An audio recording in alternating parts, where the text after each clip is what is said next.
Hey mga bro, kamusta?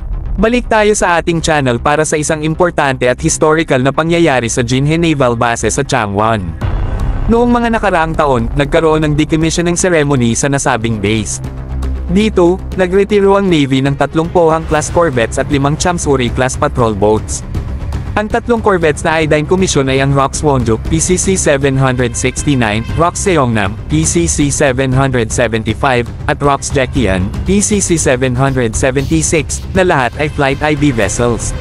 Samantalang ang 5 iba pang barko ay mga fast patrol boats na may mga hull numbers 313, 15, 17, 18 at 319 na nagsilbi sa Navy mula pa noong 1980s. Sa ngayon, 7 Pohang-class corvettes na lamang ang natitira sa serbisyo.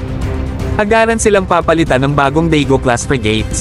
Ang 3 corvettes ay malamang na edu-donate sa mga bansa sa Southeast Asia at Latin America, lalo na sa Pilipinas sa Southeast Asia. Noong 2021, 2 corvettes ang na-donate sa Colombia at Peru. Isang makasaysayan at mahalagang hakbang ito sa naval history, mga bro.